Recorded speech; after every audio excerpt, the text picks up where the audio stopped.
नमस्कार मित्रांनो, आपण पाहत आहोत न्यू एज्युकेशन यूट्यूब चॅनल। या यूट्यूब चॅनलवर आपलं सर्वांचे मनपूर्वक स्वागत आहे। तर शिक्षक मित्रांनो, विषय आहे विद्यार्थी गुणवत्ता विकास महाअभियान दिनांक 1/8/2024 ते दिनांक 31/8/2024 राबविण्याबाबत हे परिपत्रक दिनांक 29 जुलै 2024 महाराष्ट्र शासनाने निर्गमित केलेला आहे। तर हे परिपत्रक असे आहे की भाग 1 मध्ये शालेय शिक्षण विभागाचे प्रमुख ध्येय हे राज्यातील प्रत्येक विद्यार्थीनीस गुणवत्तापूर्ण दर्जाचे शिक्षण देणे हे आहे। शालेय शिक्षण विभागामार्फत गुणवत्तापूर्ण शिक्षणाकरिता विविध योजना राबविल्या जात आहेत। या ध्येय धोरणाची व विविध योजनांची प्रत्यक्ष क्षेत्रीय स्तरांवर प्रभावी अंमलबजावणी पडताळणी तसेच वेळोवेळी या अभियानाच्या फलनिष्पत्तीचा विचार करून सुधारणा करणे आवश्यक असते। माननीय मंत्री शालेय शिक्षण यांच्या अध्यक्षतेखाली दिनांक 26/7/2024 रोजी ही बैठक पार पडली आणि या बैठकीमध्ये योजनांची प्रभावी अंमलबजावणी व विद्यार्थी विकासाच्या अनुषंगाने माहे ऑगस्ट 2024 मध्ये विद्यार्थी गुणवत्ता विकास महाअभियान राबविण्याबाबत निर्णय घेण्यात आला आहे।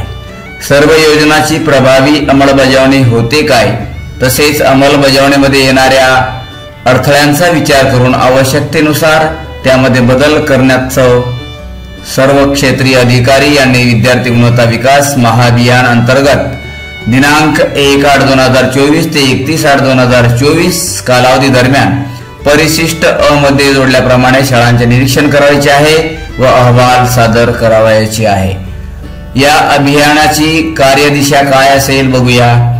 तर अभियानादरम्यान पहिल्या 20 दिवसात प्रत्यक्ष शाळा भेटी करणे, तदनंतरच्या 6 दिवसात आवश्यकतेनुसार सुधारणा उपयोजना करणे आणि तदनंतरच्या 4 दिवसामध्ये अनुपालनाची खात्री करणे।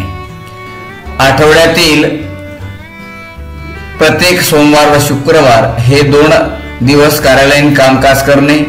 उर्वरित 3-4 दिवस शिक्षण उपसंचालक, शिक्षणाधिकारी, गट शिक्षणाधिकारी व तत्सम पदावरील अधिकारी यांनी शाळा भेटी करणे। अनुक्रमांक 1 मध्ये नमूद प्रमाणे कार्यवाही करणे।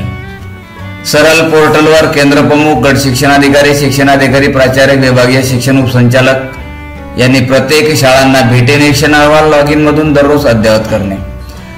वरील मोहिमेसाठी आपल्या विभागातील सर्व अधिकारी व कर्मचारी यांना उपसंचालक यांनी जास्तीत जास्त शाळा तपासल्या जातील अशा प्रकारचे उद्दिष्ट ठरवून द्यावे आणि संबंधितांनी वरील मुद्द्यांवर प्रभावी निरीक्षण करून बिनचूक माहिती संकलित करावी।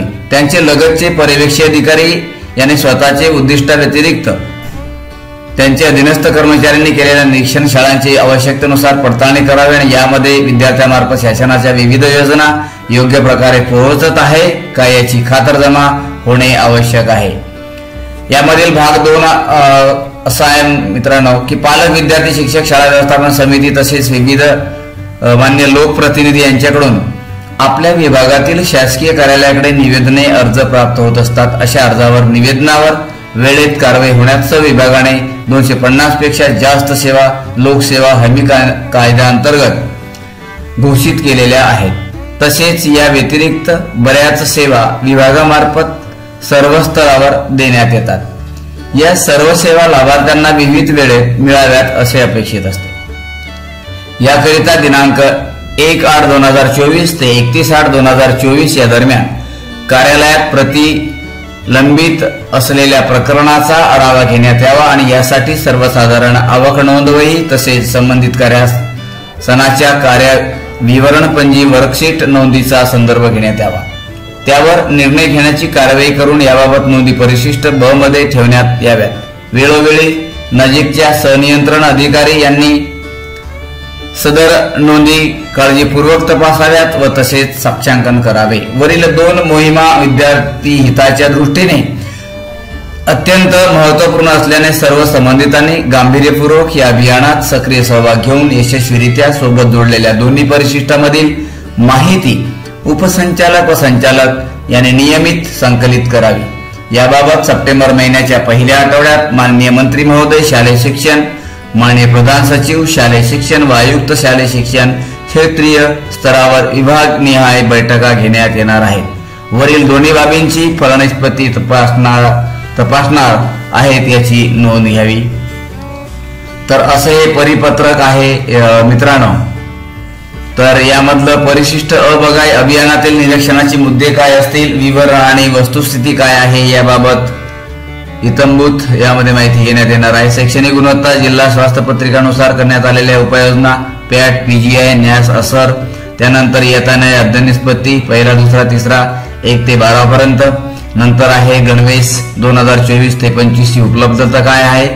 नंतर प्रधानमंत्री पोषण शक्ती योजनेअंतर्गत भोजन उपलब्धता, दर्जा, परसबाग, विकास स्थिती, स्वयंपाकगृह उपलब्धता इत्यादी। स्काउट गाईड प्रशिक्षण तासाचे आयोजन, विविध संस्थांनी शासनासोबत केलेल्या कराराबाबत अंमलबजावणी आणि स्थिती, वर्गखोल्यांची स्थिती, स्वच्छतागृह उपलब्धता, स्वच्छता मॉनिटर उपक्रमाची अंमलबजावणी। त्यानंतर आहे अध्यापन साहित्याची उपलब्धता, ई अध्ययन, शाळांमध्ये इंटरनेट सुविधा, दप्तरांचे ओझे कमी करण्याच्या उपाययोजनेची। नंतर आहे प्रत्यक्ष उपस्थिती।